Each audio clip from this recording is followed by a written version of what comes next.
What's up everybody, this is Zoya, the Russian Korean. As most of you know, I've been gone for some time from YouTube for personal reasons. I didn't really do a good job at updating you guys with what's been happening in my life, so I think today I'll try to do that. Hopefully that way, if you're curious, you can hear about my life in the last few months. The format of this video is a bit different from my usual style. I thought I'd try this off-topic rambling with gameplay background for once. So if you're watching, this is just part of my recent TFT games. I think I did pretty well here, so yeah, feel free to watch. One disclaimer though, I did build a jewel gauntlet here despite already having the jewel lotus augment.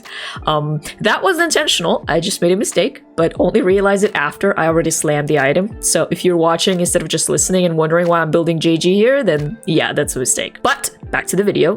Before I get into the meat and potatoes of things, I want to make something clear. Everyone's birth experience is different. Some have it hard, some have it easy breezy, and that's what I'm going to talk about today. But one thing I really hate though is when women try to like scare girls or other women with their delivery horror stories. It's like a contest for who had it worse, and I really don't approve of that. I believe that giving birth, which is something only biological women can do, is a gift that needs to be treasured, no matter how it goes. In my case, I'm just here telling you the truth about how my delivery went. Sure, as you'll hear, not everything went perfectly, but I did end up with my baby in my arms at the end of it. And that's all that matters. So if you're someone who wants to have children, I say don't be scared and do it. It's an amazing experience and the reward is completely worth it. But back to the main topic. In October 2021, I found out that I was pregnant for the first time, and I did make a video announcing that, so feel free to watch it if you'd like. This basically meant that I'd give birth in July of 2022, so I thought I'd continue doing YouTube as much as I could and then see how things would go. But very quickly, things went downhill. I had extremely bad morning sickness and ate nothing but like rice gruel for the entirety of my first trimester and part of my second. So I was really low on energy, motivation, and all that. So my activity on YouTube, Discord, and Twitch got a lot less frequent, and I spent a lot of time just sick in bed. Things got better though as time went on, and by spring I felt like I could maybe get back to making videos and streaming, at least for fun. But in May, my husband and I moved back to Seoul, and the moving was just too close to my due date. We barely unpacked and I had to like give birth basically. Naturally, with all that happening, I neglected all social media and tried to focus on having a successful delivery. Well, delivery day came. I had to be induced because I was overdue, but the baby stopped gaining weight, so my doctor recommended an induction. I was really set on giving birth as naturally as possible, so this was already a setback from my ideal plan. Still, I wasn't going for a C-section. It was the last resort and something I wanted to avoid altogether. Looking back, I think the best thing to do when you're going in for delivery is just to drop all expectations and be prepared for anything. And I mean like anything. That's probably the best mindset, because once you're there, things get off the rails real fast. And then if you're not ready, you'll start panicking, which is stressful for you and your baby. And I think this actually applies to both parents. Like, both parents need to be ready for anything that happens. I'd say my mindset was okay. I was ready for mostly anything, but I think I wasn't ready for everything going wrong, which it did. So let me tell you guys. So first, the induction didn't work. It somewhat worked at first, but not enough. So like 11 hours into labor, I was still only 4 centimeters dilated.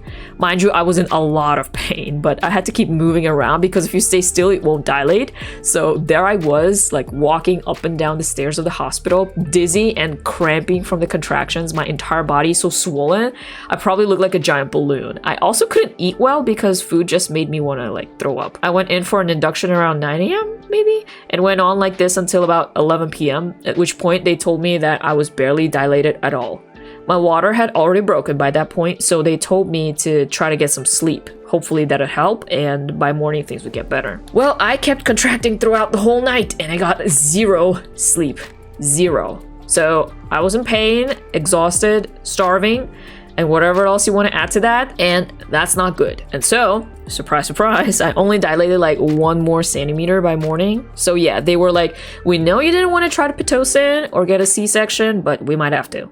By that point though, I was so done mentally that I was like, do whatever needs to be done to get this baby out. So we tried Pitocin first. It intensified my contractions even more, but it had a negative effect on the baby. And her heart rate started going down, which meant she got very stressed. It was getting dangerous. I wasn't dilated enough to force anything. So yeah, they were like, we're cutting you open. And I was like, go ahead. I cried a little bit before that though, not gonna lie. Everything I didn't want to happen happened, but it is what it is. I got the C-section surgery and my daughter finally came out at 11:45 a.m. on July 5th, 2022. We stayed at the hospital for 3 days and then went home where I got help from my aunt and mother-in-law. Everyone was really helpful and encouraging and everything was going great. I was recovering pretty quickly, my baby was putting on weight well, and yeah, I was even starting to think of getting back to YouTube. But then, maybe 2 weeks after I gave birth, something happened to me.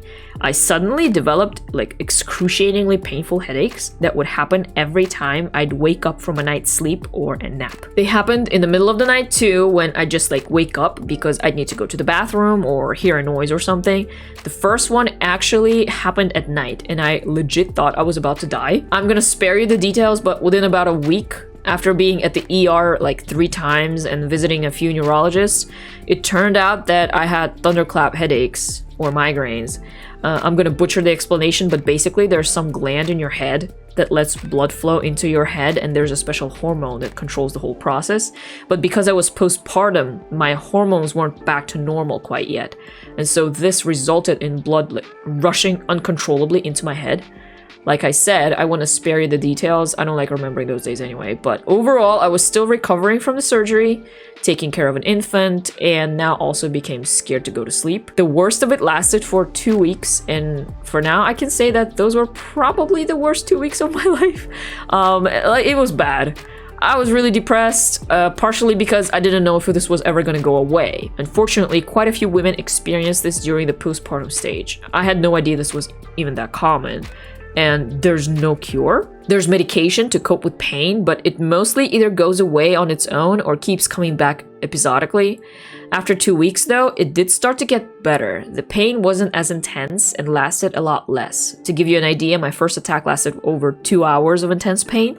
Like I couldn't think or talk. I thought I was dying. After 2 weeks though, attacks started to last maybe 15 to 30 minutes and I could kind of get a grip of myself to take medication and sort of weather it out. 2 months later, I'd say those headaches were mostly gone. So that's when I tried to get back to making videos the first time, but it was still too early for me, I think. My baby was only about 3 months or so, I was still recovering from everything, and yeah, adding YouTube to it all was just too much. Now though, my baby's 10 months, I'm fine, and my day has a clear routine so I can work around it to film and edit videos, stream in the evening, and so on. So yeah, this was a faithful account, but not too detailed to make you lose your appetite if you're eating something, of how my delivery and postpartum went and why I was MIA for so long. I'm glad to be back, and I thank Jesus every day for my beautiful baby and this life that I have, that I can go to sleep and wake up in peace, and even do fun things like making videos, streaming, reading, and responding to your comments. I think this whole experience made me appreciate life so much more. It made me realize just how much I depend on the grace of God every day. During the time I had the worst of my headaches, I did pray a lot to God, just wondering why this was happening to me and whether it would end. But I think the answer that I got was that, yeah, believing in God doesn't grant you immunity from affliction or adversity. If you only believe when everything's great, then that's not really faith at all. It's during difficult times that you realize what's most important to you and what isn't. And I'm 100% honest when I say that everything I went through was worth it. Like, my baby was worth it. And yes, I'm willing to go through it all again if I'm blessed with another child. I hope it doesn't happen like that though, of course. But if it does, I guess I'm already ready, and yeah, I feel like I can go through it again. So yeah, that's the end of this video. Hopefully it wasn't too depressing. At least if you were watching, there was a beautiful blue fuwa securing first place to make it feel better. But for those of you either pregnant or planning on being pregnant someday, or want to have children someday, focus on having a positive attitude no matter what comes, and prioritize your and your baby's well-being. That way you'll definitely have a good experience and an unforgettable memory no matter how it goes. I surely got one, but at what cost? You know what I mean?